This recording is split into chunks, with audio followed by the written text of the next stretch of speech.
Shalom, selamat pagi Bapak Ibu. Saya menyapa kita pagi hari ini dengan penuh sukacita melalui firman Tuhan yang akan menjadi perenungan kita di sepanjang hari ini, agar hidup kita penuh dengan kemenangan dari firman Tuhan, yaitu Yeremia 29 ayat yang ke-11. Demikian firman Tuhan, sebab aku ini mengetahui rancangan-rancangan apa yang ada padaku mengenai kamu.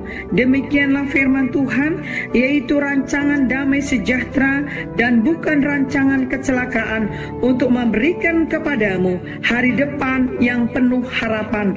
Pagi hari ini Bapak Ibu, saya mau mengajak kita merenungkan firman Tuhan yang saya beri judul masa depan yang penuh harapan. Bapak Ibu, dari pembacaan teks yang kita baca tadi, kita melihat bahwa Tuhan berjanji akan memberikan masa depan yang penuh harapan kepada kita.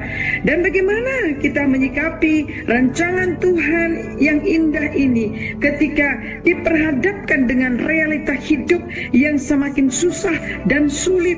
Bagaimana kita bisa memahami hal ini, teristimewa kondisi kita hari-hari ini di tengah pandemi COVID-19 yang kita hadapi bersama-sama. Tetapi percayalah, janji Tuhan ya dan amin, pasti digenapi Tuhan dalam hidup kita, sebab Dia berjanji masa depan yang Dia berikan kepada anak-anaknya adalah masa depan yang penuh harapan. Bapak Ibu, yang pertama kita perlu renungkan bahwa rancangan Tuhan tidak berarti meniadakan masalah. Janji Tuhan tentang rancangan masa depan yang indah diberitakan kepada bangsa Israel justru ketika mereka ada dalam pembuangan di Babel selama 70 tahun.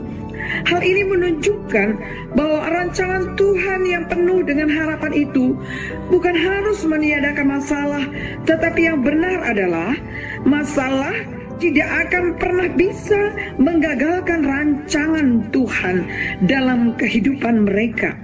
Demikian juga dengan kehidupan kita, maka janganlah pernah ragukan janji Tuhan dalam kehidupan kita, walaupun kondisinya sangat sulit kita hadapi hari ini.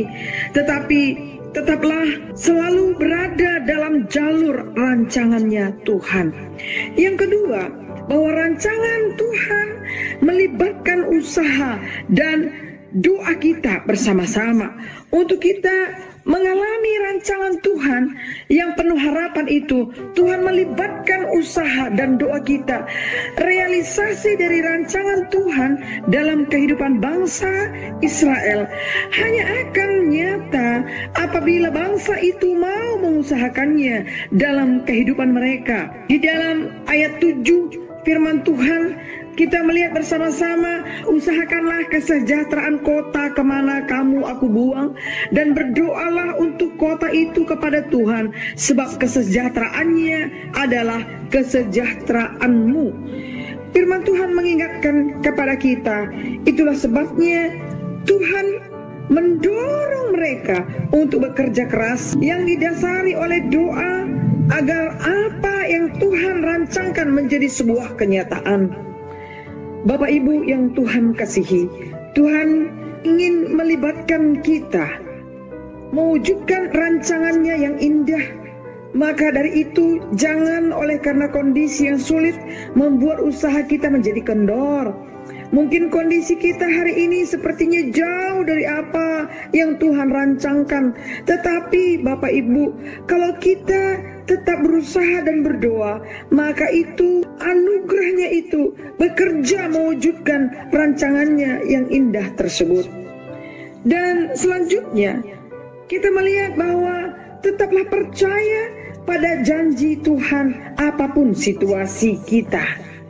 Seringkali kita mengalami godaan paling kuat ketika rancangan Tuhan yang indah itu jauh dari kenyataan hidup sehari-hari, sehingga membuat kita terperdaya dengan janji-janji kosong dari dunia ini. Tetapi Bapak Ibu, tetaplah percaya Tuhan setia dengan janjinya. Di dalam Ayat 10, sebab beginilah firman Tuhan, apabila telah genap 70 tahun bagi Babel, barulah aku memperhatikan kamu. Aku akan menepati janjiku itu kepadamu dengan mengembalikan kamu ke tempat ini. Tuhan tidak akan menunda-nunda Bapak Ibu. Sesuai dengan waktunya, Ia pasti menggenapi apa yang telah dijanjikannya kepada kita, seperti Dia telah janjikan kepada bangsa Israel. Tuhan berjanji akan memberikan masa depan yang penuh harapan kepada kita, anak-anaknya. Tetaplah percaya bahwa masa depanmu, masa depan yang penuh harapan, Tuhan sediakan bagi kita yang tetap hidup berserah dan melakukan kehendak Tuhan. Kiranya firman Tuhan yang singkat yang saya sampaikan pagi hari ini akan mendorong kita untuk percaya, untuk tetap semangat bahwa masa depanmu, masa depanku adalah masa depan yang penuh harapan bersama Tuhan. Kiranya Tuhan tolong kita merenungkan firman untuk melakukannya di dalam hidup kita. Ingat janji Tuhan yang membangkitkan semangat kita. Kiranya sepanjang hari ini berhasil apa yang kita lakukan dan Tuhan dipermuliakan di dalam seluruh aktivitas kita. Tuhan Yesus memberkati kita semua. Shalom.